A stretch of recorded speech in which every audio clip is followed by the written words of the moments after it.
আমি এখানে আধা ঘন্টা ধরে ঘুরতেছি, কোথা থেকে টিকিট কিনবো কি করবো কিচ্ছু জানি না। এখন আমি আছি পোর্ট অথরিটি বাস টার্মিনাল ম্যানহাটনে। মূলত একটা মলে যাওয়ার জন্য বের হয়েছিলাম, আর গুগল ম্যাপস আমাদের এই জায়গায় নিয়ে এসে পড়ছে। And we have no idea what's going to happen. অনেক খোঁজাখুঁজির পরে ফাইনালি টিকিট কাউন্টার পাইছি। আর এখানে টিকিটের যে দাম, টিকিট কাটা তো আমি পুরাই অবাক।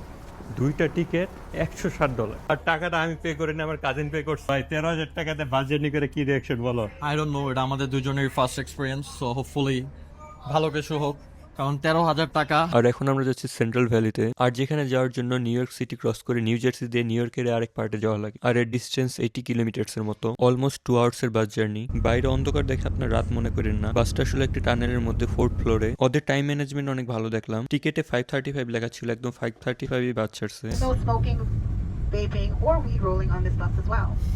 If I see it or smell it, you will be removed from the bus, no questions asked. Take this time to sit back, relax.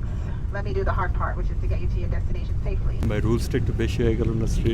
Exactly. এখান থেকে ম্যানহাটনের ভিউ সুন্দরভাবে দেখা যাচ্ছিল। এখন আপনাদেরকে বাস টার্মিনাল সম্পর্কে একটু বলি। আমি ফার্স্টে বুঝতেই পারিনি যে এটা কোনো বাস টার্মিনাল। দেখা লিটারালি একটা এয়ারপোর্ট মনে হইতেছিল। ইভেন এর এরিয়াও অলমোস্ট বাংলাদেশ এয়ারপোর্টের ডাবল। ঢাকা এয়ারপোর্টের এরিয়া 1 মিলিয়ন স্কোয়ার ফিট, আর জাস্ট এই বাস টার্মিনালের 1.9 million square feet, and it is one of the biggest bus terminal in entire world. এখানে প্রতিদিন মোর দেন 2.5 লাখ মানুষ যাতায়াত করে। এখানে $10 বিলিয়ন একটি প্রজেক্ট নেওয়া হয়েছে, যা ওয়ার্ল্ডের মোস্ট এক্সপেন্সিভ বাস টার্মিনাল হবে। এভাবেই আস্তে আস্তে রাত হয়ে গেছিল, আর বাইরে এমন ঠান্ডা বাতাস। এখন আমরা আসি উড ভ্যালিতে, আর এই ভ্যালির স্পেশালিটি হলো এখানকার সবগুলো ব্র্যান্ডের স্টোর একই সাথে আছে। আর উড ভ্যালির মধ্যে আমরা আসছিলাম মূলত নর্থ ফেসে। এখানে দেখছিলাম 50% সেলস আছে, বাট দেখা কিছুই পছন্দ হয় নাই। মোস্ট অফ দেন হইতেছে আউট অফ স্টক হয়ে গেছে, যেগুলো পছন্দ ছিল। থেকে একটা প্রিমিয়াম চকলেট নিচ্ছি। স্টোরের মতো ওদের চকলেটের টেস্টও অনেক প্রিমিয়াম দেখলাম। ভাই অল স্টেন্সে আইসা দেখি বাংলাদেশি পুরাতন সেলাই মেশিন গুলো রেখে দিচ্ছে, তাও আবার সিঙ্গারের সেলাই মেশিন। এখানে আমি আসছিলাম এডিডাসের আউটলেটটা দেখার জন্য। অন্য সবকিছুর ঘোরার পরে দেখি এডিডাসটা অফ হয়ে গেছে। না গাইস, আমি চিন্তা করছিলাম এডিডাস মনে অফ হয়ে গেছে, পিছন থেকে দেখি আসলে দেখি এটা এখনো খোলা আছে। Let's see. আর আমি ঠিকমতো কথা বলতে পারছি না ঠান্ডার কারণে, লিটারালি আমার হাত মনে জমে যাইতাছে।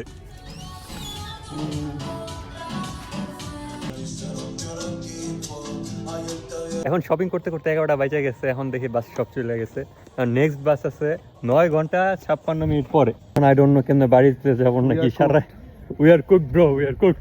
হাঁটতে হাঁটতে দেখতেছিলাম রাস্তায় কোনো বাস পাই কিনা। রাস্তায় দেখে একটা পোর্শা একটা লেন্সে টানাটানি করতেছে।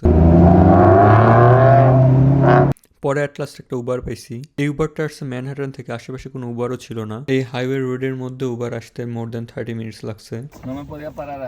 Can you speak English? এটা হচ্ছে একটা গ্রাম এলাকা, তাই পাবলিক ট্রান্সপোর্ট এত অ্যাভেলেবেল না, তাই একটা উবার নিতে হয়েছে। আর উবার বিল $109, বাংলাদেশে অলমোস্ট 13,500 টাকা। আর এইভাবেই সাকসেসফুলি উইকে টাকা নষ্ট করে বাসায় আসলাম।